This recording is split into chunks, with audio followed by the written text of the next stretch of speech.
الدرجات اللهم يا رفيع الدرجات الله. Cenah kiai asana kula mah keur ngora loba jasa dosa asana moal dihampura. Blon tah nu kos kitu tah blon. Pangeran urang mah beda jeung pangeran Kristen. Pangeran urang mah beda jeung pangeran Yahudi.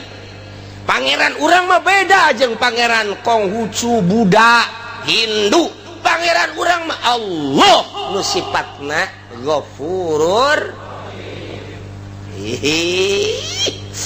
Sangkirang loba dosa apan pangeranna maha Ghafur. Ghafur teh hartina wazan paulun. Cek tukang ngaji mah segat mubalaghah maha hampura, sangat ngahampura. Sabaraha dosa sia sakolong langit hampura ku aing pan aing pangeran. Tenang. Tenang. Aduh cenah baheula ngadu koprok ulah kakarak jadi tukang ngadu koprok bandar koprok di hampura. Aduh cenah tuh kuari bandarna teruskeun bae si blon bener. Tobat asal tobat ka Gusti. Nu mentek nu bahaya mah mutuskeun rahmat eta tah. Ulah ngalamun bae di imah dosa aing mah gede jasa ya terutama maling lah sana aing mal di hampura deuk maling di bae. Eta belum dah jelema. Inna rahmati wasi'at kulla syai'. Inna rahmati sabaqat. Rahmat kaula ngaleuwihan tina seluruh perkara. Rahmat kaula geus tiheula. Urang mah boga pangeran teh Maha Ghafur. Asal urangna tobat ka Gusti Allah Subhanahu wa ta'ala. Ketika urang mabok baheula, pernah zina baheula, naudzubillah min zalik. Bogo judi mah di mana aya topeng, lenong di dinya urang main koprok. Di dinya urang main dadu rolet jeung sajabana. Nah, kuari barang ngaji teh pagawean aing kumaha yang ke di akhirat. Asana aing diputer-puterkeun kurbah heula. Nah, tobat ka Gusti Allah. Ketika orang tobat astagfirullahalazim Gusti, ampura dosa abdi baheula. Hiji abdi sok main koprok, main dadu, main rolet. Aduh, ampura deres mun menang melehan bae Gusti.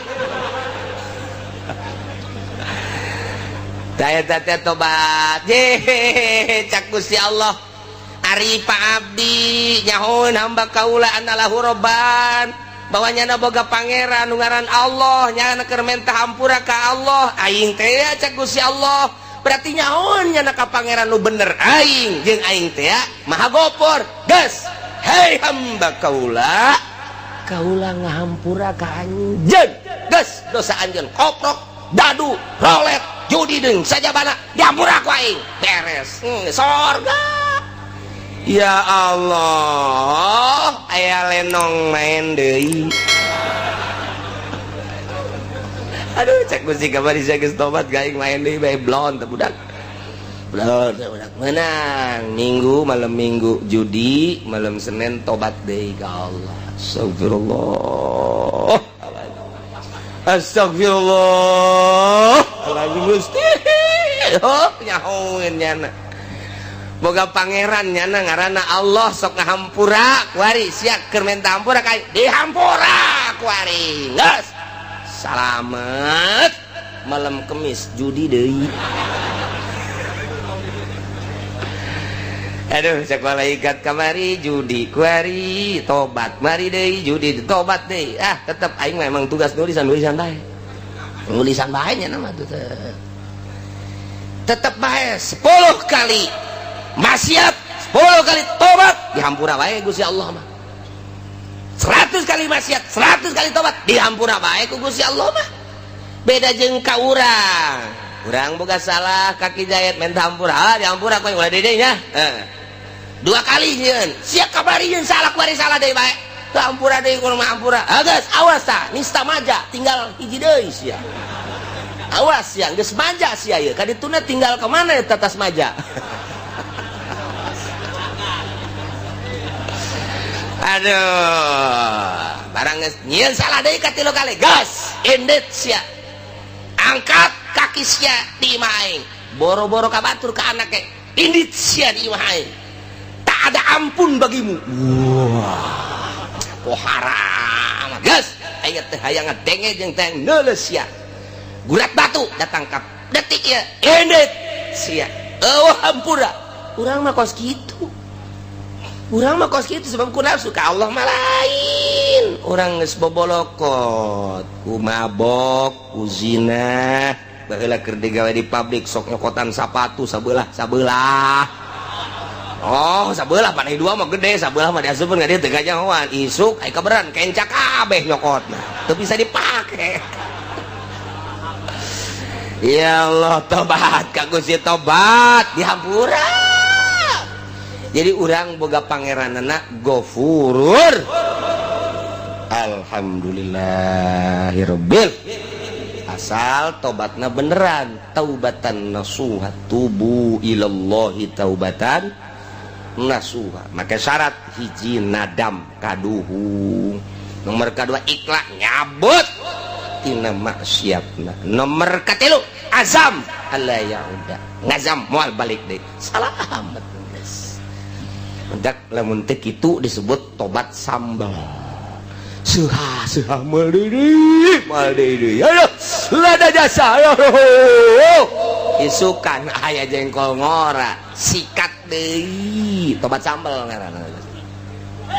Pos awewe ngalahirkeun ngomong deui. Anu ngomong deui ge biasa. Menang 40 pe huhahe melendung deui. Tobat sambal lo kos gitu kan. Aduh, Masya Allah. Dihitung-hitung deh, nges 14 anak. Eleh, kotok ngileung-leung. Tuh masalah sih. Keterusanana ieu. Wa huwal qahiru fawqa ibadihi wa yursilu alaikum hafazah.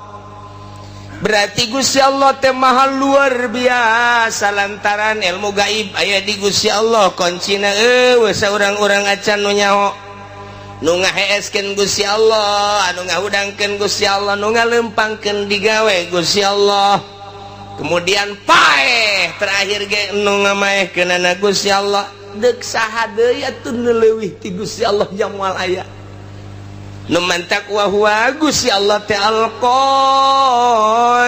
anu ngalindih anu maha kuat anu ngelekeun luhur Gusti Allah fauqa ibadihi ngaluhuran seluruh hamba ulah macem-macem Allah nu ngaayakeun ti eueuh apa aya hiji perkara nu aya teh tanpa diayakeun ku Allah moal aya eueuh menang eueuhkeun Gusti Allah apa aya hiji perkara eueuh lain dieueuhkeun ku Gusti Allah moal aya nu ngaayakeun barang nu aya langit katut eusina bumi katut eusina Gusti Allah nu ngaeueuhkeun perkara nu geus aya nang Gusti Allah al-qahir fauqa ibadi sing hade jeung Gusti Allah mah nu ngaayakeunna Allah nu ngaeueuhkeunna Gusti Allah wa huwal qahiru fauqa ibadi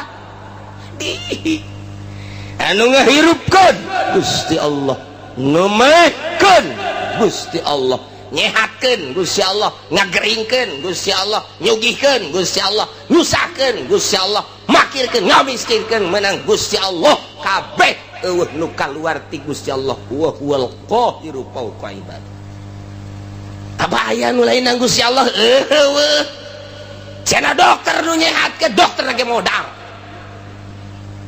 ulah waka kabatur sia dokter sia bae heulanan leg-legan Gusti obat teh modar-modar keneh bae nang Allah berarti ulah dikira urang berobat ka dokter lamun urang itibat nang dokter kudu maca 2 kalimat syahadat sing hade nu nyugikeun cenah bos urang bos lage kadang-kadang susah deui teu saeutik nu kamari ieu sugih ku ari susah embungeun jana susah cak Gusti Allah susah sia susah bae Gabari di zaman gusuran di tahun 72, mulai tahun 70 hiji asup gusuran ke Pasar Kemis, tanah teangan seukur 75 rupiah.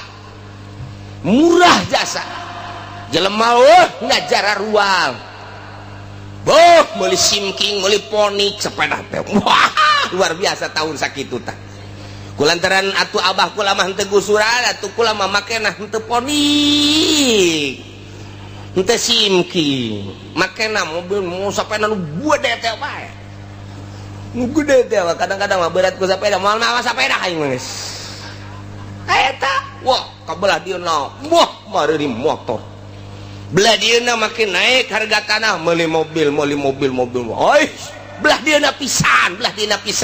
Di tahun 80 ka dieu. Wah, eta luar biasa jelema ngajualan tanah.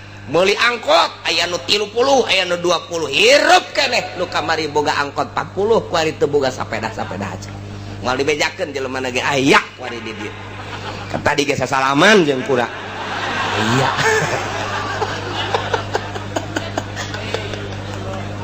Ayat ya Allah. Lalakon harta sig hade. Daekeun jeung hayangeun nya teh eta teh kada teu. Wah, susah sia. Kamari sogih sia. Turunan Muhdi, Bupati Muhdi luar biasa, raja di Kabupaten Tangerang. Moal aya 2 Bupati Muhdi, wawasan kaharepna luar biasa, sehingga tanunyeun jembatan Cisadane, kemudian di belah dinya teh aya terminal, sisi jembatan di dinya aya terminal, eta hasil Pamuhdi. Kula keur sakola SD. Begitu datang Gubernur Jakarta, dicacat ku gubernur. Cak gubernur teh ya, Pamuhdi pikirannya terlalu pendek. Ini paling 10 tahun. Kita berwawasan harus 50 tahun ke depan. 10 tahun penuh ini di sini. Jangan di sini cek leli buat terminalnya. Walaupun enak sekarang 10 tahun bener baik. Nah iyalah Gubernur Jakarta sakara. Ali Sadikin. Oh, ulah naik jeung sia mah. Ali Sadikin. Geus wawasanna luas, oh bener. Tapi di alam sebab naon? Nyana menciptakan sebuah terminal anu luar biasa strategis. Nah, di daerah Gondrong Cipondoh asup kadinya, di Pasar Kemis Balaraja asup kadinya. Soal strategi diakui, tapi soal ke depan paling 10 tahun. Baheula kula inget bae istimewa Pak Ali Sadikin memuji Pamuhdi. Sugih Pamuhdi teh, eureun. Jadi bupatina pelepas teu kudu dicaritakeun ku ari. Masya Allah keluarga. Terus kebelah dia namun ku kula dicaritakeun ketua DPR Tangerang di zaman harita nyaho kula. Kok bisa nyaho? Babaturan abah kula berangkat ke Mekah pada tahun 75. Ngahiji di dieu waktu aya anu nipu di Pasar Kemis. Ngerekrut jamaah haji Tony ngarana. Tuh bener nya anak katipu berarti tah. Tah loba ngajakan abah kula. Terus supaya kanyana dipapageun make sedan kula ge milu sagala teu lah cak abah teh moal kadinya lain dirarasaan. Sabaraha puluh manusia nu katipu ku Pak Tony per detik ieu teu puguh tarangna teu puguh bujurna. Ka abah kula jeung urang Tangerang jeung ketua DPR nyana nu milu ka dieu sugih jasa. Kanyahoan sugihna angkot Tangerang Kalideres Cengkareng nu nyana kabeh. Di samping nyana jadi ketua DPR moal dibejakeun ngaranna sebab gua geus tarusah. Aya incuna ku nu ngaji ka dieu. Seuri bae nyana heuh bener. Nya sasalaman tadi ge sasalaman aya incu si eta. Naik angkot kuari mah baheula boga angkot kuari naik angkot. Keur carita harta sugih jasa. Pat susah jasa kuari. Jih nang saha eta? Nang Allah wa huwal qahiru fauqa ibadi. Soeharto 32 tahun ngajabat. Oh, luar biasa. Hartaku jadi korup. Wah, luar biasa. Nu ngadaharna lainnya na rugi amat. Menang hese beleke hasil korupsinya na di sidang tetap dihareupeun Allah di Rabbul Jalil nu ngadahar nu ngalebok lainnya na rugi henteu otak pikir tah nyana nu di sidang anak nu ngeuna anak mah ke bakal di sidang deui bae sarua bae namun perjalanan teu beres rugi amat. Jang pemikiran orang jijah heuhnya aing anu kitu neangan kunaon batur anu menikmati deres mun teu disiksa nang saha eta Allah nu ngakitukeun wa huwal qahiru fawqa ibadi lenser Soeharto jambungeun lenser nang Allah lawan Gusti Allah wa huwal qahiru fawqa ibadi lawan Gusti Allah cek Gusti Allah sia ada galawan aing buang kawaraha amat disunamikeun sia ku aing.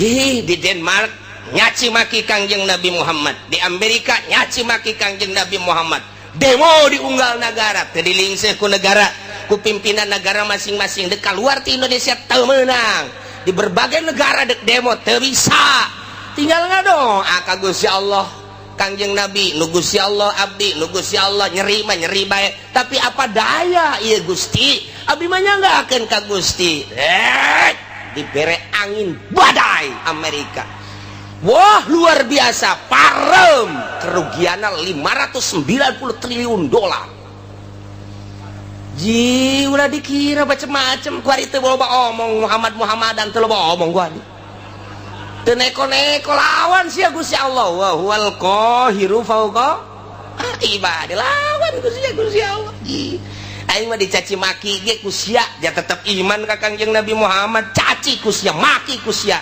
aing mah moal robah iman ka Gusti Allah geus diserahkeun ka Gusti Allah unggal peuting nyanggakeun ka Gusti meureun lain urang Indonesia bae di Irak di Iran di berbagai negara Gusti janggakeun ka Gusti teu puguh teu karuh badai di Amerika ndek kumaha deui lawan Gusti Allah wa huwal qahiru fawqa ibadi di batak singade ya di Indonesia gaya kuari pemerintah ngelawan Al-Quranul Karim dele tungtung nu sarugi teu daek ngazakat cak Gusti Allah titipan aing siana nu aing hartana ge nu aing ngan ku aing keur coba sia dibere teu daek sia ngazakat awas sia cak Gusti Allah aing teh wa huwal qahiru fawqa moal kebal deui disetrukeun sia ku aing bener bae menyon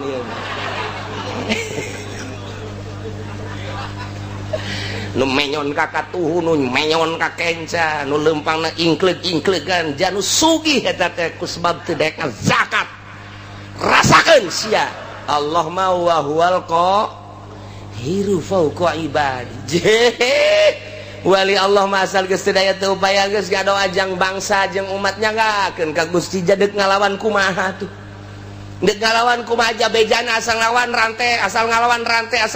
rantai jeung teu puguh pamimpin namun puguh pamimpin mah siap sadajan di rantai ge pamimpin ieu teh anu endek arah jujur jeung adil doa bae ka Gusti ngadoana ngan teu meunang menta azab teu meunang ngadoana ya Allah ya Rabbi tunjukkeun pemimpin nagara abdi Gusti janu Gusti tunjukkeun gubernur, tunjukkeun bupati, tunjukkeun camat, tunjukkeun Gusti lurah nu mantak aya bae ta lurah teh anu kamari buang kawarah per poe ieu jadi bener loba eta mah tang Gusti Allah dibulak-balik peuting nang Gusti Allah beurang nang Gusti Allah hujan nang Gusti Allah panas nang Gusti Allah urang hirup nang Gusti Allah isu pageto paeh nang Gusti Allah aya di luar naon kitu ngaranna kakawasaan jeung iradat Gusti Allah moal aya wa huwal qahiru fawqa ibadi lawan Gusti Allah mentak lamun geus diasupkeun ayat ieu ka jero boga naon atuh urang kasep dijadikeun kabanggan goblok cak Gusti Allah sia dibere kasep lain pake sujud ka aing dipake bobogohan jeung Gerang Karawang boloon sia dibopengkeun sia ku aing sia bopeng wal qahiru fawqa ibadi dibere geulis lain pake sujud ka Gusti Allah endahan pake di layar kaca di layar perak layar emas boloon ta budak deleukeun ku aing sia moal kebal deui keriput ngedadak wa huwal qahiru fawqa ibadi lawan Gusti Allah ya Rabbi contoh nu sugih jadi susah lain setik nu gagah jadi lemah lain setik nang saha nang Gusti Allah nu turun tina jabatan anak langsung nang Gusti Allah kitu kene nu susah jadi sugih nu lemah jadi kuat anu rakyat jadi pejabat ngabuadeg ku ari mah nang Gusti Allah wa huwal qahiru fawqa ibad itu daya teu upaya urang mah aya nang ngayakeun Gusti Allah hiji perkara nu aya di luar pengadaan Gusti Allah nang Gusti Allah moal aya hiji perkara lain nang ngeuweuhkeun Gusti Allah moal aya atuh berarti aya jeung eueuh nang Gusti Allah hirup jeung paeh nang Gusti Allah ieu lawan ta wa huwal qahiru fawqa ibadi asupkeun ka jero hate urang pelakeun tanamkeun Gusti atuh abdi mah teu aya nanaonan mata nu ku abdi dinikmatin nu Gusti waya dicokot mah dicokot bae engke bahkan rabun-rabun ceuli nu pake ngadengekeun sagala kanikmatan suara-suara nu Gusti supaya toma ditorekeun ku Gusti eueuh nanaonan contoh tatangga abdi geus teu neuleug geus teu ngadenge dicabut ku Gusti meureun isu page toma abdi Gusti nu Gusti seserahan urang ka Gusti nyerahkeun sadaya-daya irung bisa pakai hirup udara nage nu Gusti anu ku urang dihisep kajero keluar kajero oksigen alam ti Gusti sing ade teh ketika ku urang dihirup aya dirinya teh nur ilahi jadi makrifat ketika kurang dihirup kadinya aya tetapi panyakiteun jadi darah tinggi hirup kurang jadi virus dan lain sebagainya itu ya orang menang Gusti wa huwal qahiru fawqa ibadi sing ade dihalangan ku dokter make masker teu meunang aya penyakit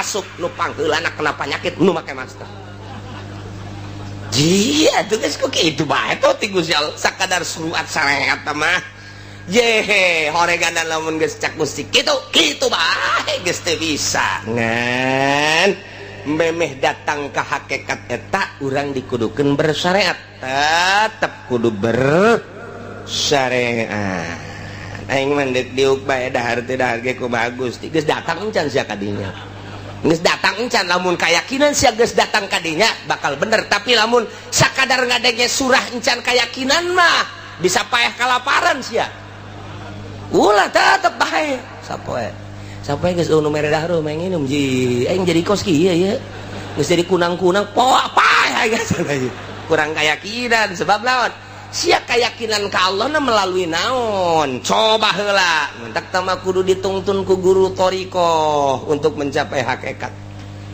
lantaran make contoh-contoh kapan ji keyakinan teh aya ilmu yakin aya ainul yakin aya hakul yakin lamun urang geus datang ka hakul yakin dicontohan ku cak-cak teu kudu hese Imam Syafi'i ilah mah dina hikam nya mah nyonton make cak-cak urusan rizki teh kumaha cak-cak cicing bae iber henteu ka mamana henteu nu datang dahareunana ka nyana atuh nanaonan tareungit datang ka nyana coba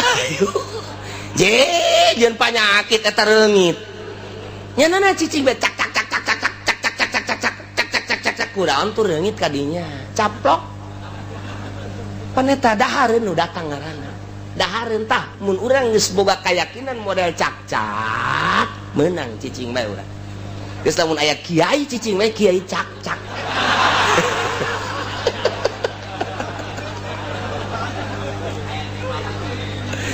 manuk onam cek sehato ilah manuk onam nyana aya hibran ti sayangna merendak keneh sanajan nyana teh berangkat khimason tagdu khimason taruh bitonan nyana inditi sayangna keleh beteung sore datang ye gendut beteungna teu pernah kadenge manuk boga pabrik teu pernah kadenge manuk boga perusahaan sugan supermarket Indomaret dan lain sebagainya tapi nyana indit ti imana derhiber sore anakna kaparaban nyanana gendut ngan eta make usaha keneh nu leuwih hebat cak-cak nyana mah asal keluar bae tadi paratok teh huluna cak cak cak cak cak cak cak cak cak cak cak cak cak cak kadang-kadang kupu-kupu nu gede ge kadahar bae bloon jah teu kupu-kupu deuk naon tuh kadinya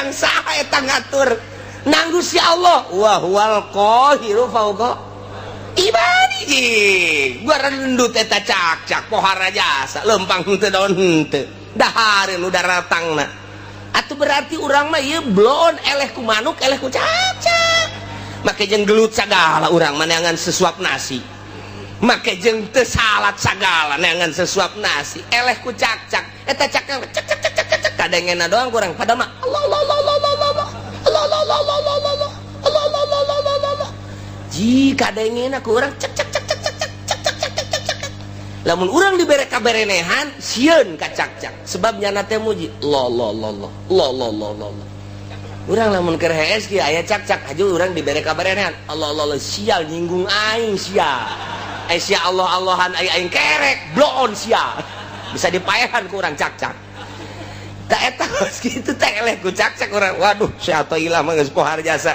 hese urang nyaritakeun ilmu hakikat lamun eueuh Syekh Athaillah hese tah dibere contoh ku Syekh Athaillah teh datang henteu sia kayakinan sia kadinya datang ka manuk maka ikhtiar keneh ngan sakikituna datang ka cak-cak geus ikhtiar sama sekali urang datang ka mana kudu aya nu nungtun mimiti ngaji heula supaya aya ilmu geus aya ilmu ngaranna ilmu yakin ye bener ye naik dilaksanakeun supaya datang ka ainul yakin sageus datang ka ainul yakin dibere deui hak jadi hakul yakin geus datang ka hakikat di dinya nikmat hirup bus datang ka dinya lawan Gusti Allah wa huwal qahiru fauqa ibadih Gusti Allah maha nu maha ngalindih nu maha gagah saluhureun manusia saluhureun hamba di antara keistimewaan jeung kagagahan Gusti Allah teh wa yursilu alaikum hafadzah Gusti Allah ngutuskeun urang kabehan ka malaikat hafadzah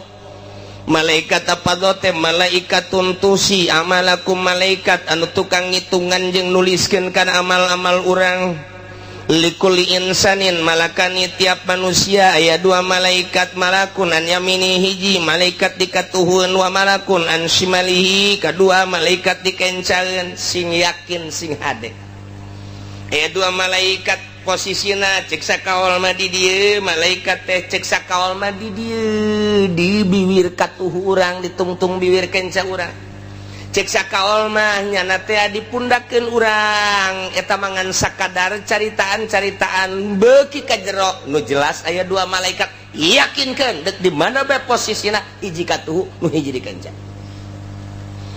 nu belah katuhu teh ieu nyana tukang nyatetan anu bararagus faida amilah hasanatan katabaha sahibul yamin di mana orang berlaku baik ditulis ku malaikat nu aya di katuhun orang salat orang puasa orang zakat orang ngaji orang sedekah anu kanyahoan amal urang mah kanyahoan kabeh ke ku malaikat moal aya anu kaliwat kecuali nu aya di kolbu urang malaikat ge teu nyahoeun pokona mancak di dieuna ge pancak di dieuna tah malaikatun tusi amalakum pagawean berarti pagawean zahir dicatat kabeh jang diangsongkeun engke ka Gusti Allah do bakal ditimbang teh ya catatan amal urang engke bakal timbang catatan amal urangna ngajedog di dinya di mana-mana beramal goreng wa idza amila sayiatan qala sahibul yamin li sahibis shimal di mana-mana urang sebagai manusia ngalaksanakeun kagorengan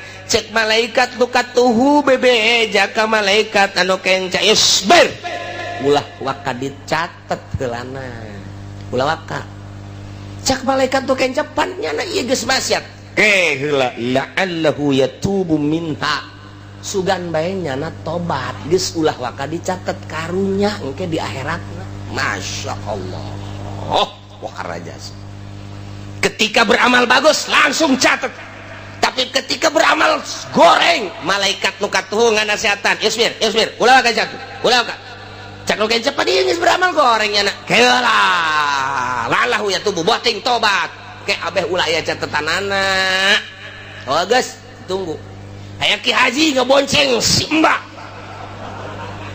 cak anu katuhu ulah ka catet ulah ka sabar heulanan sabar Oh, tebot. Beres.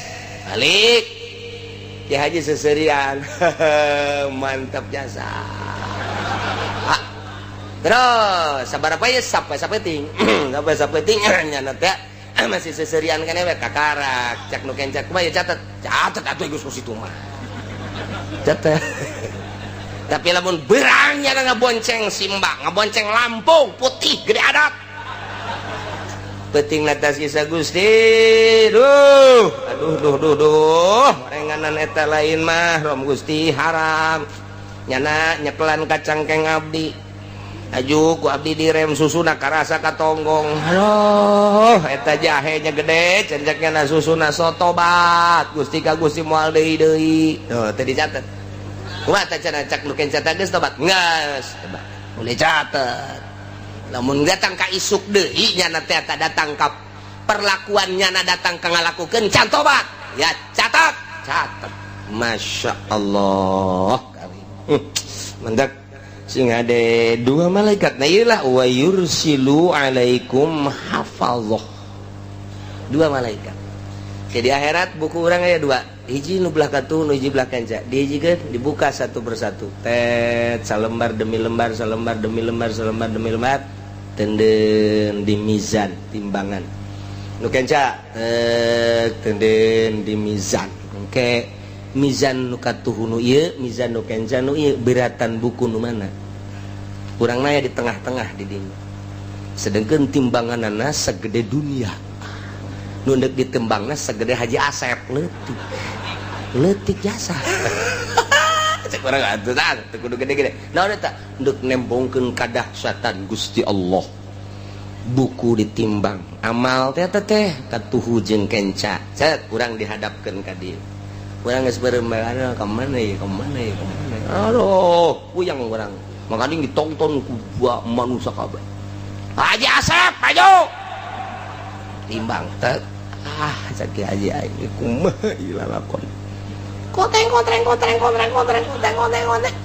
Masih kena oyak-oyakan tah. Jelema ge mah nuluku nu kicep-kicep.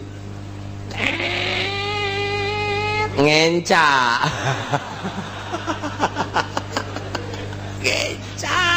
Ngenca. Aduh. Cek malaikat ji. Ngenca ieu. Ayo amal naon emang kita coba amal naon itu numpang dahsat-dahsatna. Aduh, iya, ngaboncengan Simba. SMS-an teu katobatan. Eta bahaya sih ada dan lain-lain. Duh, kedeul banget lagi. Nu make. Oh, ndeu ka arpah asup ka salon teh aya. Heueuh, tah udah apel ka salon mah. Kalau mah ruwag-ruwig tur kedeul boro-boro ngurusan awak bugu baju ge teu dipake ngan saukur dua helai.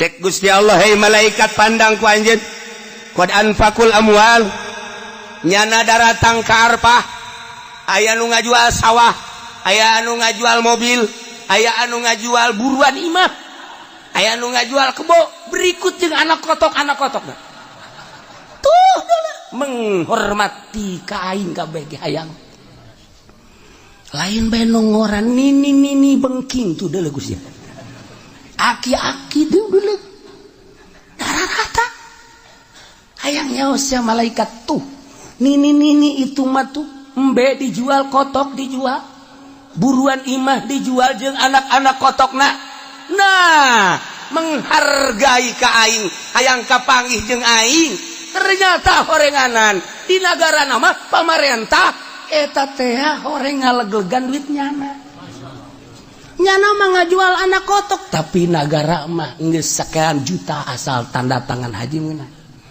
Pikir ku sia coba malaikat aneh tante namun nyana ngajual anak kotok hayang kapanggih jeung aing kumahaon peta bupati hayang menang jatah ku goblok-goblokna bupati ku goblok-goblokna presiden. Tuh anak kotok dijual hayang kapanggih jeung aing nyana meuli Lexus tolong teh coba. Tapi eta mah kitu di Amerika lain di urang. Di Amerika teh mana? Di Amerika begitu.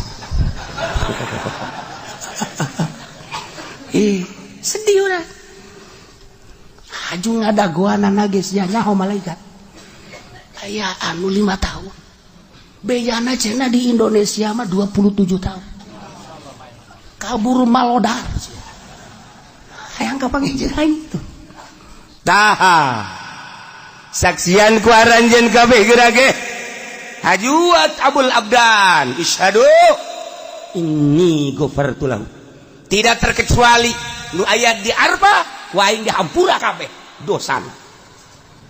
Untung jasa jelema nu di Arfah. Untung jasa jelema nu di Arfah. 2 tah poe Arfah. Hiji poe Jumat, 2 poe Arfah. Geus urang ge atuh poe Arfah geus ulah make ihram bae. Sanajan di dieu ge. Udah ngaji pene make ihram, nah aing nurutan di Arfah bae sakieu teh geus. Kayak kieu bae geus set. Aju daharna ge di lapangan. Nurutan di Arfah bae di ditu. Ulah nyisiran mana kayak anakna mawa ka grogol misalnya. Bapak menjadi berubah sekarang. Iya. Nomor ketilu yaumun nahri. Poean lebaran haji. Qarrabal abdu kurbanahu. Tiap jelema anu ngalaksanakeun kurban. Allah mah teu hayang dagingna. Allah mah henteu neuleuh getihna. Tapi Allah mah neuleuh teh takwana. La yanalallah luhumuha wala dimauha walakin yanaluhu taqwa. Los daging nama jang sia dahar ku sadaya tapi aing mah nilai nu ku aing katarima takwana eta jelema.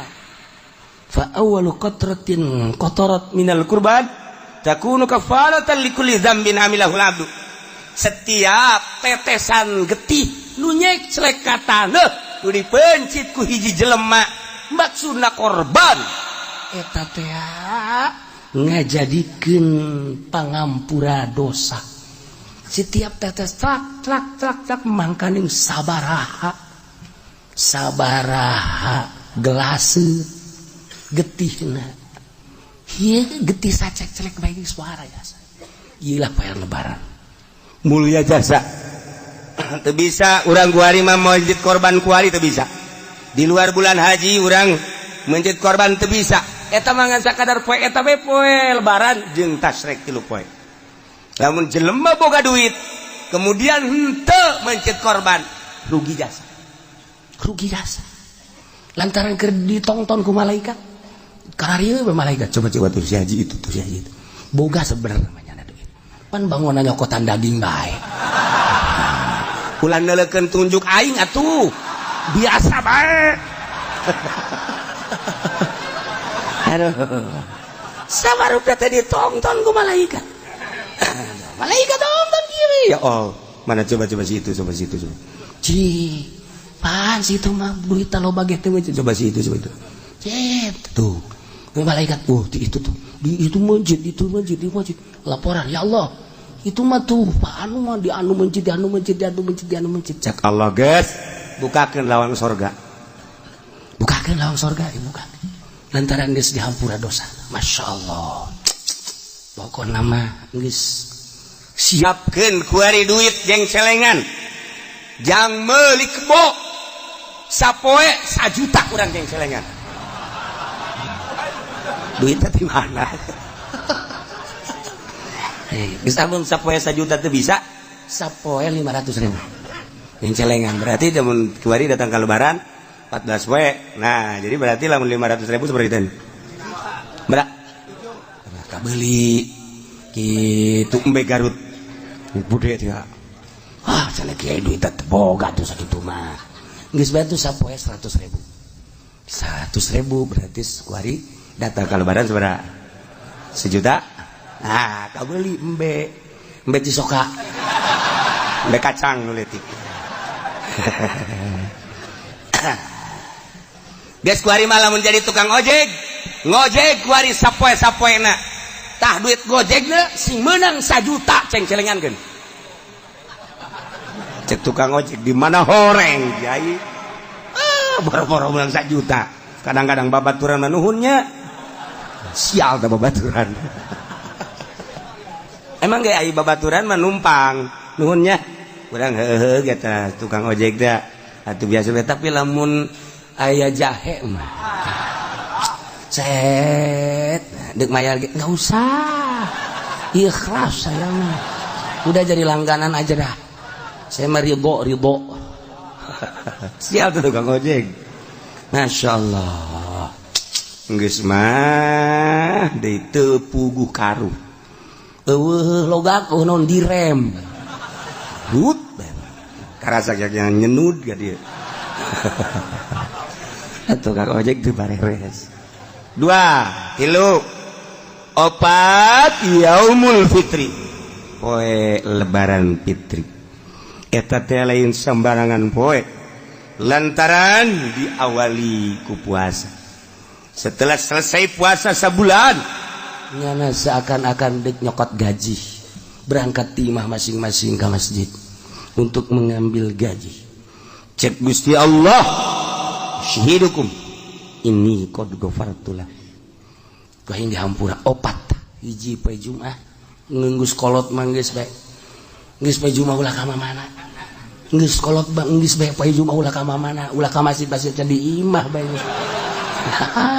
teu beres teh kolot poe Jumat yaum arba lebaran haji jeung lebaran fitri poe nu opat eta mah lain sambarang nah eta teh Sidina Umar teh ya di mana eta menangna pertimbangan cek Sidina Umar salat zuhur 4 rakaat ketika dijadikan Jumat jadi 2 nu 2 deui adalah khutbah teh adalah bagian daripada salat nu 2 rakaat mantap teu benang sambarangan khutbah eta mah ulah ngaco-ngaco sebab salat keneh hiji kudu boga wudu 2 teu meunang ka kitu buka aurat merga 3 teu meunang ka pasil kebeunang ka pasil lantaran salat keneh mantap ulah acak-acakan banyak khutbah sagala nyaritakeun kabeh khutbah nyaritakeun Agustus khutbah jarang nyari teu beres eta mah khutbah salat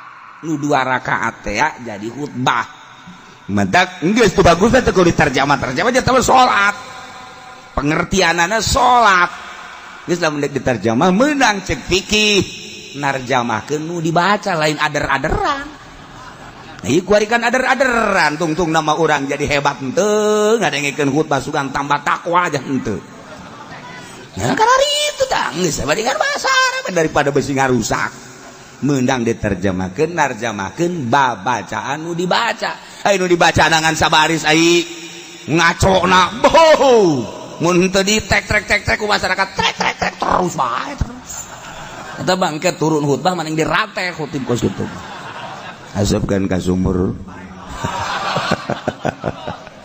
nah eta jadi pengertian adalah lain khutbah ceramah gaganti salat 2 rakaat nu tadina zuhur 4 jadi 2 deui jadi khutbah geus khutbahna teu meunang ngaco aya aturanna geus khutbahna ge kudu aya hamdalah kudu aya sholawat kudu aya Quran kudu aya wasiat kudu aya doa Allahumma ighfir lil mu'minina wal mu'minat doa eta teu sak salat kabeh dak perhatikeun aya aturanna ieu mah lain sa khutbah-khutbahna da diuk geus sebab diangkat sarakaat geus dipisah 2 khutbah teh sarua jeung 2 rakaat diuk heula diuk karek nangtung deui mun eretet bae jana diukan heuy ai sia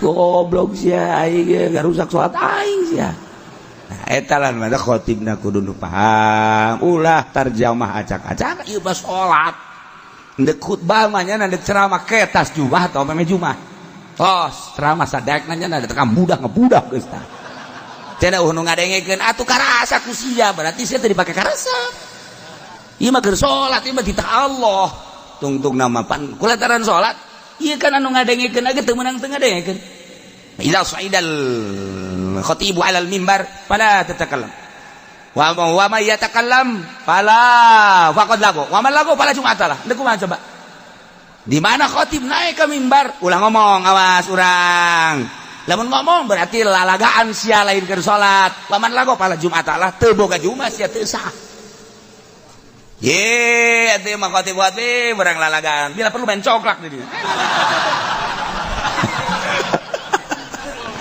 Ye, atuh khotib da kudu dula-dula pan ieu kos ge oh berarti robah khutbahna atuh.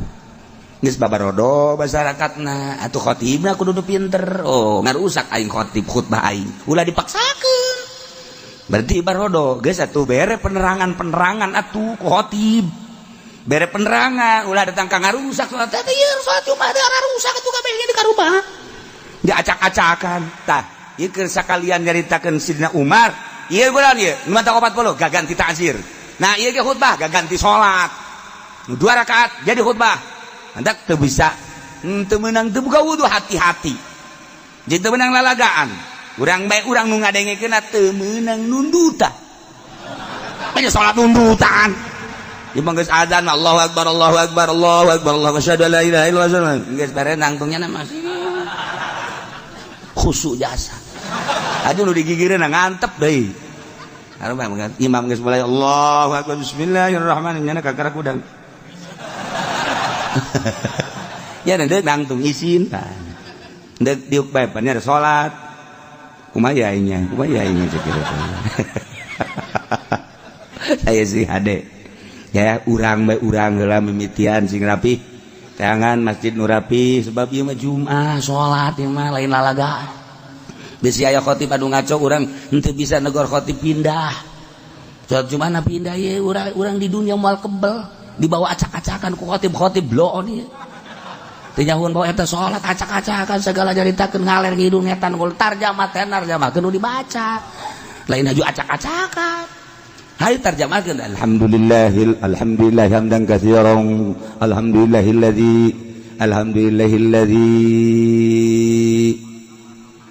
alhamdulillah sia ngaco aing mah kagok aing ku sora sia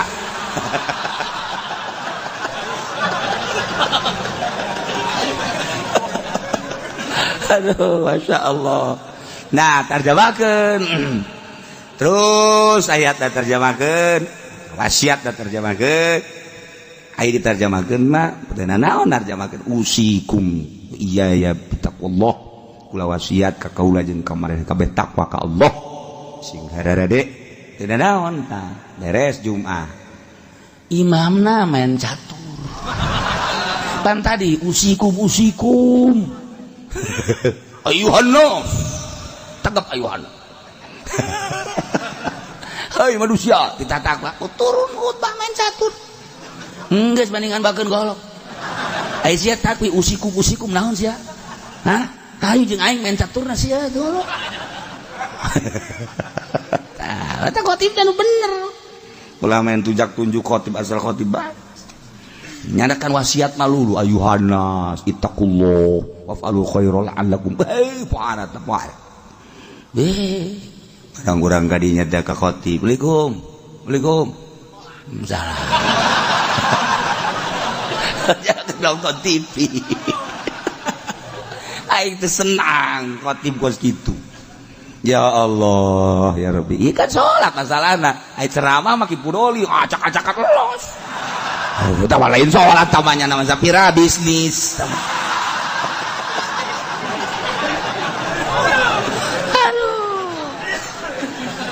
Iya, kau bagian setepati.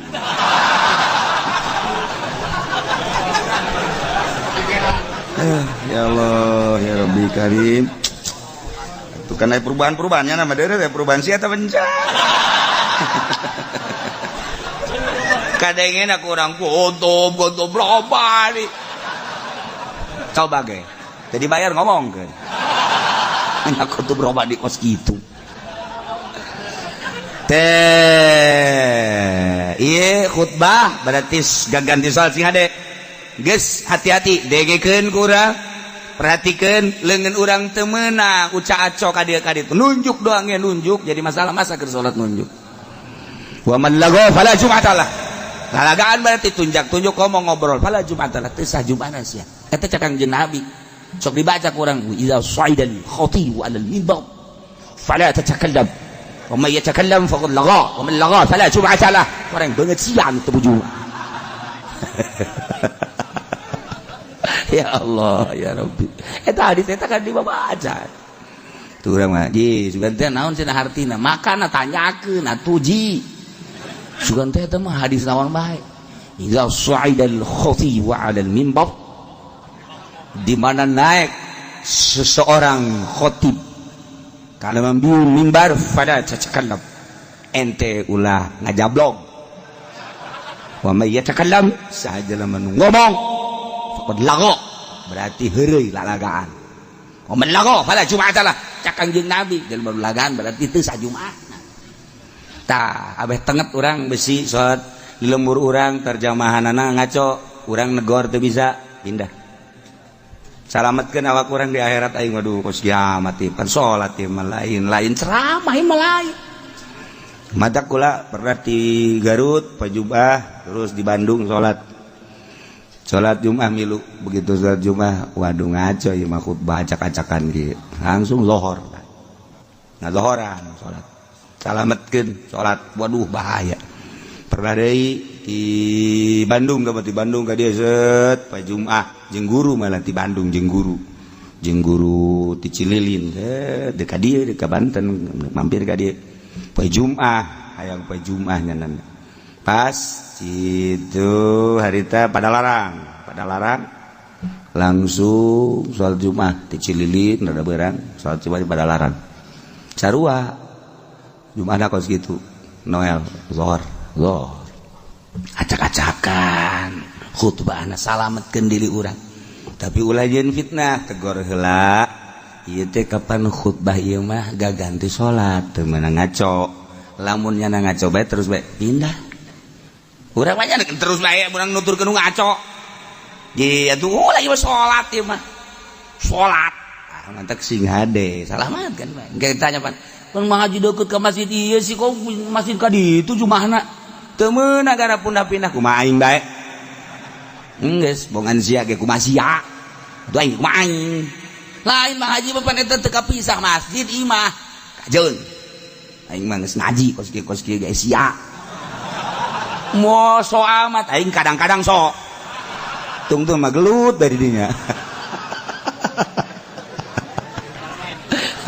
ayo salamet geus sia deh urang kan moal kebel di dunia aju engke di akhirat urang aduh lamun kana kaku gara-gara urang salat Jumat teu ditarima deui kumaha coba ye salat Jumat cek malaikat teh rusak padahal mah teh nyaho pan sia ngaji bae teu didengekeun saekeun sulusia ku aing sia cek malaikat neraka sia deui kumaha coba urang emang Sayyidina Umar bisa ngalawan ke malaikat potongan urang mah pan gepeng bisa tah mantap ke Sayyidina Umar urang minta tulung ka Sayyidina Umar tulungannya aing jatuh wau ka sia sia tilok hadiah tilok naon tilok aing endek kumaha coba ketika hiji manusia hiji umat di negara kemudian ku Gusti Allah teh diturunkeun seorang nabi titah dakwah ngajakan nauhidkeun ka Gusti Allah umatna dirinya teu percaya ka nabi tersebut inkar ku Gusti Allah selalu diberi siksa dengan cara siksaanna teh ku kasangetan fakir penderitaan gering dibere ku Gusti Allah teh paila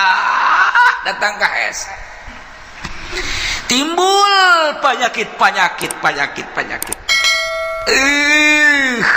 maksud Allah kitu teh supaya berpikir manusia la'allahum yatadarra'un la'allahum yadurra'un dibere susah ku Gusti Allah dibere garing manusia maksudnya supaya jelema tadarru ka Gusti Allah nurut ka Rasul nurut ka Nabi nu diutus ku Gusti Allah DPDP supaya tunduk supaya ngerendahkeun diri anu dimaksud kadituna supaya percaya iman ka Allah iman ka para nabi-nabi Allah subhanahu wa ta'ala eta umat tu baheula teh kitu teh heula tah eta teh sebagai contoh nu baheula cak Gusti Allah terus datang ke Kangjeng Nabi Muhammad datang ke sahabat Kangjeng Nabi Muhammad tadi kitukeun bae bakal ke dibere susah dibere garing maksudnya supaya iman ke Allah Indonesia baheula teh di zaman kitu Belanda urang nu nyaritakeun di zaman Belanda dongeng-dongeng bapak urang baheula emak urang baheula ngeunahna cente lantaran eueuh roti boborosan kunyana dicabut geus paboros pare geus paboros kalapa boros panan pandan dan lain sebagainya didahar kunyana kunaon eta lantaran eueuh bala-bala didahar kan kunyana susah kabladieuna terus kaleuweung diteangan kunyana buat tangkal ieu yang ngeunah ieu aya suweg dicabut dibawa ka imah terus dipasian terus dikulub golotrok didahar di kalapaan caknya langeun aya tetanggana nu nurutan fajar suweg kunyana horeng badur mabok nya eta kan zaman eta teh zaman susah nah ieu zaman susah ya dibere susah ieu ke zaman harita baheulanan zaman nenek moyang urang baheula jadi geulah bejana sagala derowak ngeunah nu asak mah sagala cente ngeunah sagala kingkit ngeunah sagala kitu katokak ngeunah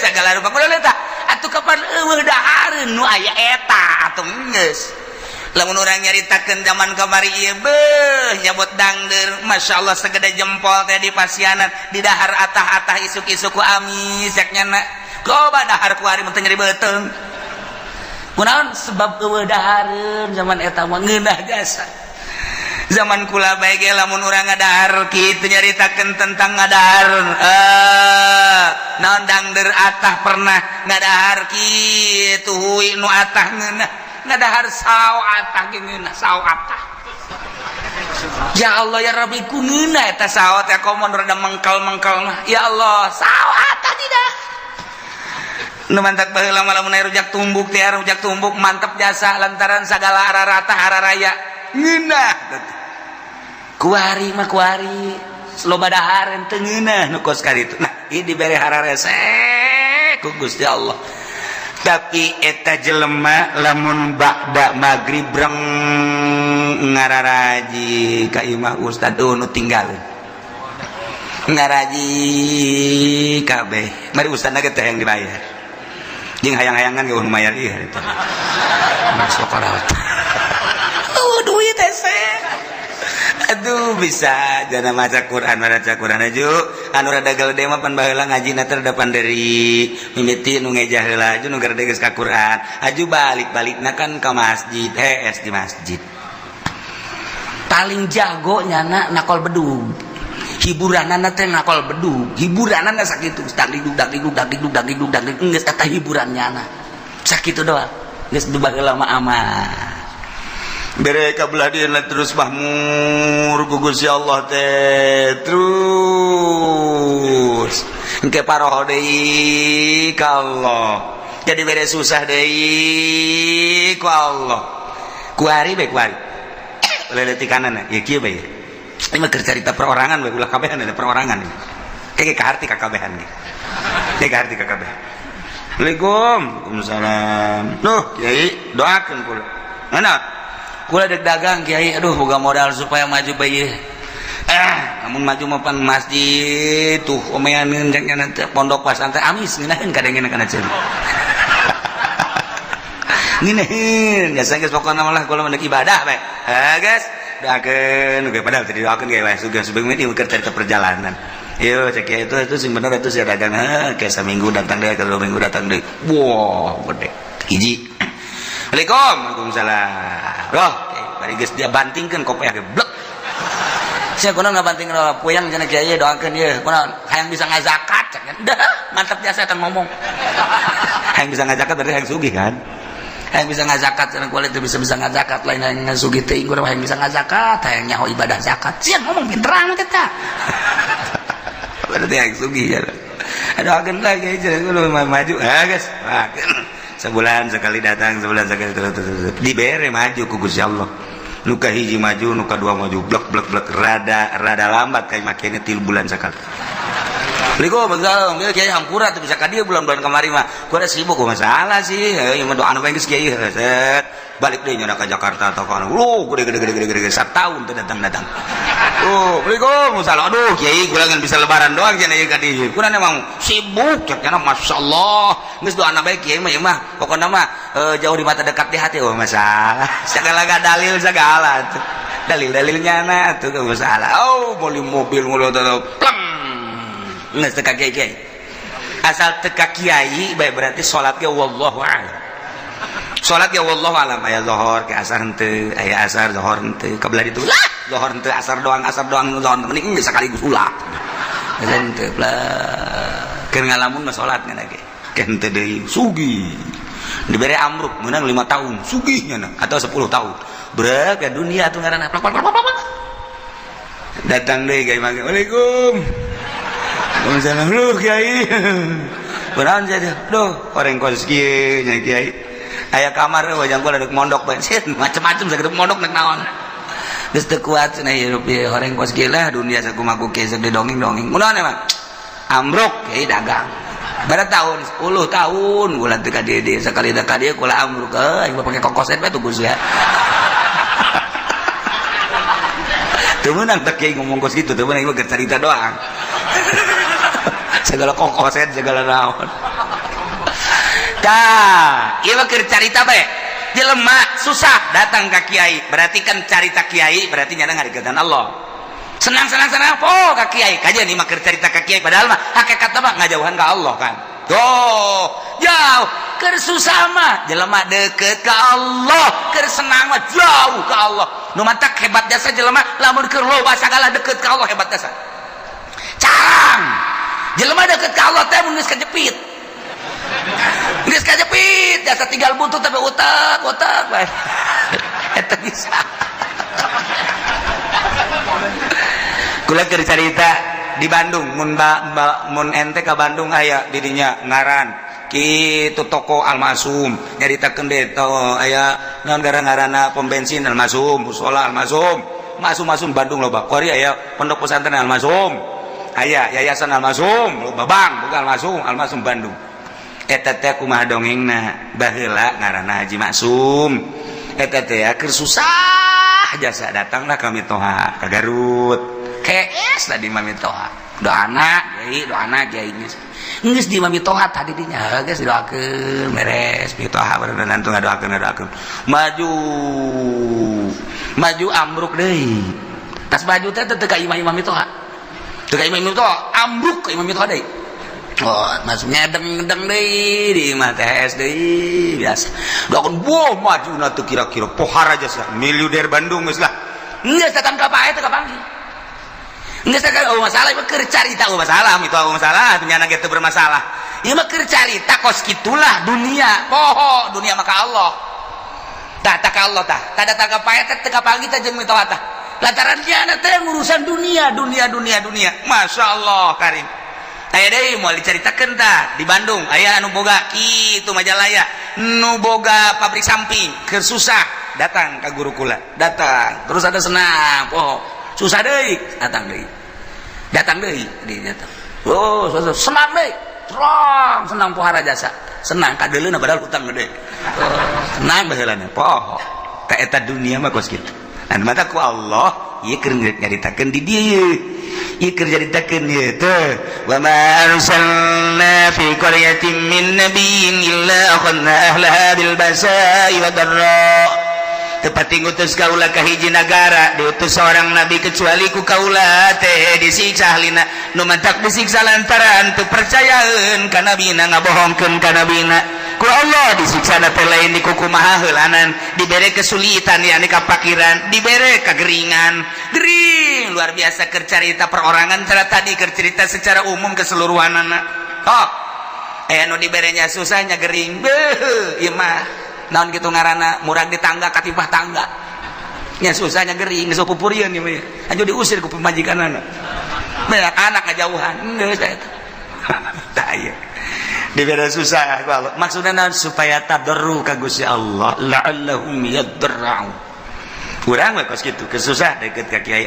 darah ka kiai darah barang susah barang sugih henteu henteu kudu loba jelema, loba diurangkeun ku sekarang itu teh ambalayan mantak lamun stabil bae jelema keur susah cinta Allah geus sugih cinta Allah berarti kan nyana henteu kagoyangkeun ku lobana dunia berarti si kumaha hebat jarang 1000 hiji kan teh asal naik bae mulai geus kamari mah bisa tamat Quran sabulan sakali ku ari mah Quran ngan di deuleu doang ekir kamari mah rada susah teh ya bisa babarengan jeung babaturan barang ku ari sugih geus teu bisa babarengan jeung babaturan kamari ieu mah keur rada susah teh ya bisa seserian barang sugih mah tuh geus teu bisa ku ari mah sibuk Bandung teh Surabaya teh Singapura teh Jakarta teh nah eta teh ku sekarang itu teh engge poho meninggalkeun setik kan itu urang we ku ari lah moal ke salat sunah lah tin miti teh salat sunah terus kabelah dia nak ke mabadiah bae lah cuma qobliyah jeung badiah henteu kabelah itu mah bisa-bisa teu salat kabelah itu bisa teu salat tak eta kos kana itu tak eta teh teguran ti Gusti Allah tah nah jelema diutus nabi ku Gusti Allah sebuah negara lantaran kacau teu inget ka Gusti Allah utus nabi dakwahnya sadesa dakwah teu percaya disiksa ku Allah dibere kesulitan carana teu hujan-hujan lamun geus teu hujan atuh taneuh dangkal batal terjadi mimiti nu kesulitan teh kapan munding sapi domba kabelah dieuna jelema kesulitan lantaran teu aya cai ti luhur teh diturunkeun cai ti handap panas eueuh cai cigolah jelema nang Allah cak Allah ayo coba sia deuk kumaha coba baheula turun nabi ku ari mah wali Allah mah teu kanyawan ulama nyaritakeun ulama kade cek kiai teh sing loba dumadeus ka Gusti Allah urang ti Allah dibere umur ku Allah bakal balik ka Allah persiapkeun urang yang menghadap ka Allah kemudian sing hade urang ieu lempang di taneuh Allah urang mah bangun tenang-tenang bae padahal mah taneuh Allah teh neuleukeun ka urang langit neuleukeun ka urang tangkal kayu neuleukeun ka urang mah teu boga asa dideuleukeun teu boga rasa dideuleukeun kok kaditu teu boga rasa dideuleukeun ku Gusti Allah jauh ka Gusti Allah malah judi malah mabok teguran ti Gusti Allah dibere susah kesulitan higi kuari-kuari keur ditegor ku Gusti Allah pabrik balalang krut kuari geus di PHK leuwih ti 50% pulang kampung kuari pabrik nu aya nage encan jelas manajemen geus teu jalan lantaran ekspor impor teu jalan sebab dolar makin naik kuari geus 13,4 kadituna lamun 14 geus leuwih parah deui antara pembelian bahan baku jeung produksi jeung penjualan teu seimbang sehingga PMHK-an anu dilobakeun lamun kuari encan jelas bakal datang ka iraha maka pabrik mulai gulung tikar geus pabrik gulung tikar berarti karyawan sabaraha ribu kali kuari keur aya kitu 50 pabrik atau 100 pabrik sapabrikna menelan manusia kitu 2000 baheula keur dirata-ratakeun kali 100 sabaraha jelema nu nganggur pulang kampung ka ditu terbengkalai nu boga kontrakan nu tadina ngandalkeun kontrakan diri daharna teh tajang sagala rupana kontrakanna ditinggalkeun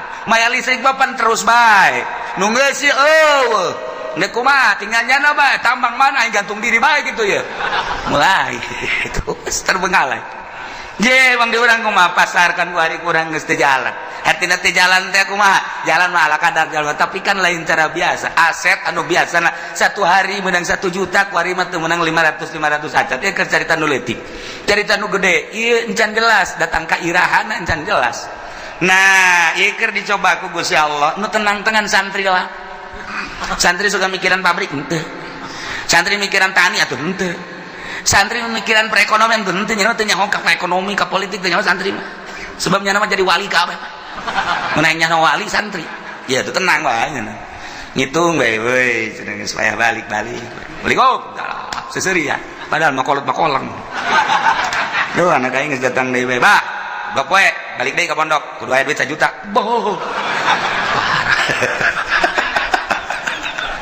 aduh sekolah tadi aing ngakak di anak aing ye aya duit berangkat eueuh duit kalau moal aya sesuatu lo bangun ada tidak ka pondok deui pondok meuli hiji Samsu kieu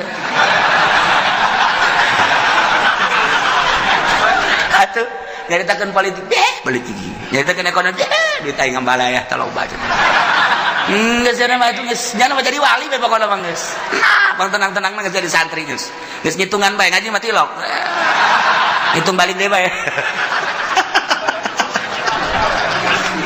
teu nyaho santri mah geus teu nyaho naon pokona mah ngaji ibadah geus teu nyaho naon jasana jangan anu mikiran bae ge sugan atuh jadi kitu motivasi dan teu atuh mani nyana salat berjamaah pondok ngaca Quran tadarus Allahu lazim dak masak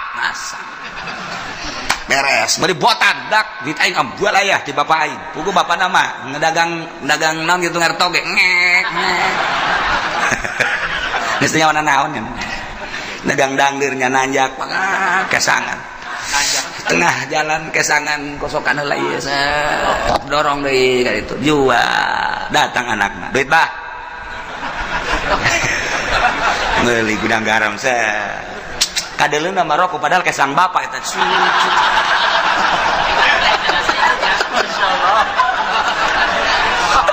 tapi juga boga pikiran eta henteu ja bapana ge ikhlas karena Allah lantaran cek bapana aing ngarido jasa aing dagang dangder capek ge tah pake ngabiayaeun sia komo sia bisa ngaji teu bisa ngaji ge aing nitipkeun ka sia teh keur macaan Quran ngajelaskeun Quran hadis eta teh ucapan Allah ucapan Kangjeng Rasul geus atuh pokona mah aing mah penting mah surga we coba mantep teh coba yeay kolotna ge senangeun nya eta geus teh nyana anu di dalam akhirat coba sakola hayo mere duit tak 3 juta jadi ibadah wallahu a'lam nu dibaca anak kitab naon dan lain-lain sebagainya jadi ibadah kalau wallahu a'lam datang deui minta duit hak tak dipake poya-poya ku anakna keur carita bener bae heulanan sakolana wallahu a'lam jadi ibadah wallahu a'lam teh buka tuh hate sia bego kalau teh ieu mah keur nu capek betah mere ka anakna keur carita bisa ngajina geus poharet keur teu bisa ngajina dicatet ku malaikat masyaallah anakna cicing di pondok keur berjuang ngalaksanakeun bacaan kitab Allah dawan Rasulullah dawan ulama dibiayaan ku bapana anu ngantar wasilah ngabiayaan anakna memeh anakna ka sorga kudu bapana heula amin su anak sia teh sakola teu mondok iya emang wah gitu Masya Allah Karim pohara jasa aja tatanggana saya ke mana di ke pondok ye keke tungguan ngodok kantong nemu bojro keke tungguan bahasa gede jasa cak budak merena yuk set 5.000 cak yang nanti nggak daguan ngodok kantong mangel 5.000 doang dari sakit mereka Masya Allah mantap kura inget baik kula malah bejakan jelemana waktu kula keur mondok aya seorang pengusaha sok mere ka kula nah dek kapanggih aya deui urang di nu sok mere tek datang ka kula inget baik kuari geus marah naon kuari sok dihadiahan bae ku kula bu aing baheula teh meuli kitab dibiayaan ku eta seorang pengusaha tah kuari sok dihadiahan bae lah garati anu ternyata ge pasti aya aya teh leungit tah hate teh eta nyana ngabiayaan teh sok mere mun balik sok mere aya deui dulur munda balik menta mah itu dibagi-bagi ku Allah ge nu mere aya nu menta aya lah ieu mah keur carita mun muka mata hati urang blak atuh emangna hirup dek di dunia doang beuke geus di akhirat blak Masya Allah begitu seorang santri ustad atau kiai ditimbang amalna bagus sorga cak pengusaha malaikat ulah ka sorga kan emang kunaon gitu ulah ka emang naon hubunganan aya hubungan gede jeung ulah ka surga kan ji naon heula ke tanyakeun eta kitab nu dibaca ku nyana nang meuli saha tanyakeun tad emang boga kitab nang meulikeun saha aya nang meulikeun Pak Anu bener tuh Bapak Anu mana tuh rangkulan ya bari ngarangkul bang ngarewas aja atuh ka sono jadi tuh atuh usul laik mah pokona mah ieu ustad bisa baca Quran esa kaca kitab pan kitab nanti bapak bejakeun ka Gusti Allah eta kitab nang ti bapak gitu bejakeun ka ditu di cek ustad teh teu bisa gitu bejakeun ka malaikat beja malaikat bebeja Gusti jadi aya nu ngotot bayi bungus saya hayang milu ka sorganya na emang nyana boga amal naon amal nama tepati bagus dan melikeun kitab eta sabab wasilah santri bisa ngaji ku sebab dibelikeun ku jana jeung sok dibiayaan ku jana aduh cak Gusti Allah geus sok kasorgakeun mah je lamun urang neuleuh ka dinya tah emang kumaha gitu ulah-ulah eta kapan dongeng Kangjeng Nabi aya jelema nu maot teu boga amalna naon ulah ka di nerakakeun cak Kangjeng Nabi pan gitu. Coba sugan wau tante nyana teh pernah ngaji tante jeung kiai tanya pernah ngaji henteu pernah bareng jeung kiai teh kita bacakeun pernah bareng jeung kiai teh henteu wau teh jeung kiai bacakeun wau teh jeung kiai henteu ieu mah berapa mosrongan ieu mah gaji tilok wau henteu bareng henteu pan kuarat mah coba pernah henteu ka imah kiai bae siapa pernah ka imah kiai henteu masyaallah ieu henteu henteu cak Kangjeng Nabi liwat tanya liwat pernah teu ka imah kiai barang ditanya si pernah terliwat emang ge ulmun liwat pernah eta ge neangan embe kula leungit liwat ka imah kiai aya nu ngomong eta cenah imah kiai jadi kula nyawa geus kasorgakeun berarti nyana eta nyahoeun ka imah kiai je atuh komo nu ngararaji di dieu tah eta nu ngabiayaan sarana agama mah kos kitu lain dalagan eta dongeng Kangjeng Nabi ditanya heula coba pernah ngaji henteu henteu pernah wau henteu henteu pernah bareng teh jeung kiai henteu pernah ka imah kiai henteu silaturahmi henteu tuh pohara jasa ieu mah sama sakali cenah mah liwat ka imah kiai eta doang eta ge neangan embe salam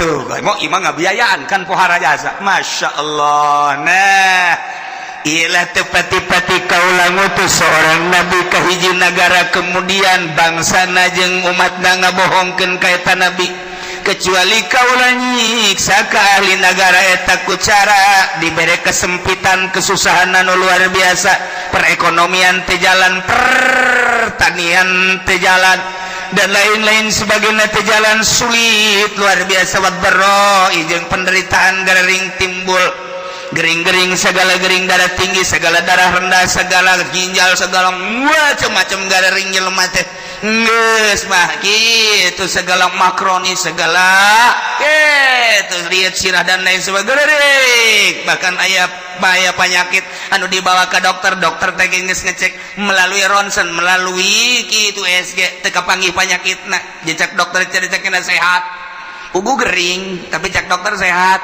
bapak ini udah pulang aja sehat ugu gering bingungnya nanti aja gering dibajar sehat dokter bodoh guys bukunya nanti geringnya nanti ngerasakan tapi cek dokter teh melalui ronsen penyakitan melalui penyakitan darahna bagus ya teh bapak sehat ceknya cek jantung sehat cek paru-paru ge sehat tapi nyana nangis bisa kicep aja cek dokter pulang bapak sehat aing gering jakena teh. Nah, ini bukan bagian dokter. Coba ke sono ke Jampang Surade. takut ada gaang di dalam perut nih, coba. Nah, iya geus teu kapagieun. Ku dokter ge geus teu kapagieun. Oh, dibawa ku ari ka Kulon ka Pandegelang, ka Cadasari aya di dinya teh nu make iket. Oh, ini penyakitnya cekel ping-pingna lot keluar paku tuh dulu. Beuh, atuh paku kos kieu aya di jero awak. Untung bisa hees gesakna teh. Masya Allah cak nu nganter tuh lamun 3 kilo mah bisa pakai ngabangun tah paku mana aya di jero awak kudu aya pakuan segala bohong boro-boro paku urang kasura ge leutik ge segeri jasa tuh paku sok badak kieu mah urang teu percaya bae itu caknya teh aduh ieu mah tidak selesai ieu mah moal selesai dicokotan kieu mah sebab di imah ieu mah ora hideungan kudu mayar ieu mah segala apel jin segala apel jurig segala naon wah tambah cai tambah daun eta bener apa nu kitu bohong nu gara itu aya penyakit itu bener temen eta mah ngabohong dukun ngaranna nah ieu disiksa ku Gusti Allah maksud Allah mere peringatan la'allahum yadra'un supaya DP supaya tunduk rendah diri kadituna iman ka Gusti Allah nu kafir supaya iman supaya percaya ka utusan Allah anu geus iban ka Allah supaya balik tobat ka Gusti Allah supaya mantep menghadap ka Gusti Allah subhanahu wa ta'ala summa badalna makana sayyatil hasanah tuluy ku kaulan wagung digantikeun dibere eta kaum teh Ina tempat kesulitan ka gorengan teh ane siksa al hasanata kabagusan nu tadina susah jadi sugih anu tadina gering jadi cager ku ari mah ku Gusti Allah teh dibere mahmur anu tadina dibere susah dibere gering ganti ku Gusti Allah dibere ku ari mah tina tadina panas jadi tiis tadina teu jarara di taneuh teh jadi tadi perekonomian macet kuari jadi makmur terus jadi jalan dan lain sebagainya geus kesimpulan nama susah jadi sugih gering jadi sehat hatta afau sehingga tina subur tambah harta tambah loba munding tambah loba sapi tambah loba domba tambah loba ayam gitu kene kendaraan tadina boga motor hiji jadi dua jadi tilu mobil gitu kene bahkan jeung pamajikan ge nambah tadina hiji jadi dua jadi tilu ku makmur-makmurna masyaallah kohar anak baradakan jadi loba hatta afau tadi dengan boga anak hiji dua kuari mun ditanya ti bibit itu 10 bibit itu 10 bibit itu 10 opat bibit jadi 40 geus lamun dek lebaran mudik jang anak doang nyewa bus hatta afau bahmur jasa ibu pohar jasa kumaha eta dikitu-kitukeun ku Gusti Allah ke dibere susah ke dibere sugih ke dibere gering ke dibere cager eta teh kapan menang Allah maksudna Gusti Allah teh supaya inget bahwa ieu teh dadamelan Gusti Allah geus ana dadamelan Gusti Allah supaya iman ka Gusti Allah geus iman ke ibadah ka Gusti Allah supaya mantep nauhidkeun ka Gusti Allah subhanahu wa ta'ala tapi kumaha eta kaum waqalu cek eta masyarakat teh kupron nikmat kana kupur kana nikmat sing hadeta make kikituan tekod masa abaana berwasarro bapak moyang urang baheula ge osok dikitu-kitu baheula ge lain osok dikitu-kitu emang geus terjadi ke susah ke sugih ke paila ke subur tiba lagi kitu ke perekonomian macet ke perekonomian teh jalan atuh tiba lagi derek moyang urang ge kitu sarua jeung urang ieu teh ulah ditekadkeun bahwa ieu ti Allah wa hadhihi adatud dari ieu mah emang geus kos kitu bae kaayaan zaman masa guari geus aya di ceuli urang loba jasa ketika aya gempa urang mah nyaritakeun ieu teh peringatan ti Gusti Allah ieu teh siksa ti Gusti Allah sebagian ngomong ieu mah kejadian alam caritakeun angin topan deg urang mah nyaritakeun ieu teh peringatan ti Gusti Allah siksa lantaran di dinya teh aya sumber maksiat anu teu katahan mungkin teh perzinahan mungkin perjudian mungkin bae di dia teh segala kredit dan lain sebagainya dia siksa ku Gusti Allah tapi nama lain ini mah kejadian alam ada tuh dari emang geus biasa zaman mah kos kieu jadi kan tsunami dat peringatan ti Gusti Allah urang mah nyaritakeun ieu teh peringatan ti Gusti Allah nama lain kejadian alam lantaran di urang antara nu mukmin jeung nu fasik jeung nu kafir loba dedengean loba tapi ka urang lolobana dah kejadian alam eleh mukmin udah teger di televisi ngomong ini adalah merupakan peringatan dari Allah siksa titik geus kuduna kitu ieu lain kejadian alam nyaritakeun kejadian alam malulu teu harayang aing ngadengin lagi teueun tegas ya kitu tak ka Allah hati-hati kita kembali kepada Allah kuduna mah di TV kitu hai para kafir iman kepada Allah coba nyana di sel geus lah pokona nih kan kudu ieu mah kejadian alam deui da iya jelema nu kalalupur nikmat teh ngomongna teh qad masa'abana berwasar urusan kos kieu mah atuh bapak moyang urang ge emang kakeunaan baheula aya susah aya sugih aya panas aya tiis aya masyarakat aya menan kitu ngaranna aya keur paila aya keur subur atuh baheula ge karari itu ke Gusti Allah dibere angin teh Gusti Allah engke ge aya angin ke gempa emang ieu mah wahadi ada tu dahri walaysa biuqubatin minallah lain siksa Allah ieu mah kejadian alam tiba heula nangis kitu nurun ka urang ayeuna nu mantap caknya geus pakunu ada antum ada geus sing araya maneh mah maneh bae geus ulah nyaritakeun Allah geus mah lain siksa Allah lain kejadian alam maka lamun ku Gusti Allah geus diperingati melalui paila melalui panas tapi teu daek iman ka Gusti Allah teu daek sadar merendahkan diri ka Gusti Allah ketunggu cek Gusti Allah ujung-ujungna fa akhadnahum baghtatan wa hum la yashurun teh ku Gusti Allah disakalikeun siksana baghtatan teh sakaligus kaget sekonyong-konyong wa hum la yasurun bari manehna teu nyaho kana waktu datang na memena sugan aya kitu warning senten teu aya langsung bae. Emang kamari ieu waktu aya tsunami Aceh teh emang aya peringatan teu aya jeger kabeh ka bawah. Waktu kamari ieu di Padang emang aya peringatan awal geus ku Gusti Allah diperingati awal. Tapi kabarani itu udah tetap teiman gak gempa sabaraha ribu manusia anu henteu disalat teu Sukabumi gempa, Garut gempa, Yogyakarta gempa, nu kuari mata anu ceuli anu pengkor anu leungeunnan dan lain sebagainya masih kadeuleu keneh kurang Yogyakarta teh. Tapi tetep teiman ka Gusti Allah. Awas cak Allah. Namun ku aing kuari peringati melalui panas, aing diperingati teh aya hujan, sawah-sawah batela dan lain sebagainya, hawa anu sakieu geus henteu benyatu jeung urang panas luar biasa. Eta teh sing inget sia-sia teh nang aing, ieu cuaca nang aing, panas nang aing, balik atuh ka aing cak Gusti Allah. Lamun sia balik ka Allah aman ku aing sia.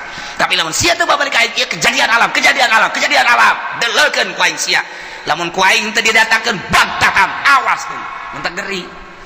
Ngeri orang sing lobakeun istighfar ku ari ge ka Gusti Allah Subhanahu wa taala. Di lembur-lembur ayo istighfar astagfirullahalazim wa atubu ilaihi minimal 70 astagfirullahalazim wa atubu ilaihi atau anu panjang astagfirullahalazim allazi la ilaha illa huwal hayyul qayyum wa atubu ilaihi atau sayyidul istighfar Allahumma anta rabbi la ilaha illa anta khalaqtani wa ana 'abduka wa ana 'ala ahdika wa wa'dika masata'udzu bika min syarri ma sana'tu wa a'udzu bika bi ni'matika wa a'udzu bika bi dzambi faghfirli fa innahu la yaghfiru dzunuba illa anta. Ta eta baca ucana panjang ting temu kiai nu pendek bae astagfirullahaladzim li wali walidayya la sabbil lakum la jibati alayya jamu simu sallallahu alaihi Muhammad. Eta ge panjang kene cenah kiai nu pendek bae astagfirullahaladzim wa atubu ilaih. Eta ge panjang kene sia moal ngamaca ieu sia mah panjang kene bae. Sebagian baca istighfar balik ka Gusti Allah Subhanahu wa taala lantaran hujan-hujan anu aya di sekitar urang encan hujan murni sing ade encan hujan murni ieu mah buat hujan buatan teh pemerintah supaya ulah ngebul teuing. Mantap urang tetep sulobakeun istighfar ka Gusti Allah Subhanahu wa taala. Ieu kurang keur dicoba ekonomi keur rada carut marut. Bagi anu bergelut di perekonomian kuari emang keur rada carut marut. Pertanian ribuan hektar nang Allah aya nu geus kekurangan cai. Urang kula seserian di urang aya hujan lain hujan asli. Sebab hujan asli mah diawali ku guludug jeung kilat. Ieu mah guludug kilat, mendung hujan. Si inget hujan asli awal kilat jeung guludug. Ketika guludug jeung kilat lain asli hujanna. Ieu mah sakadar peringatan jeung urang hati-hati ulah obrot teuing tetep urang make caina lobakeun istighfar ka Gusti Allah Subhanahu wa taala. Ajakan di lembur ku urang babalik ka Allah komo datang ka kafir-kafir arasub Islam minimal urang nu agamana Islam tobat ka Gusti Allah Subhanahu wa taala walau anna ahlal qura wallahu a'lam.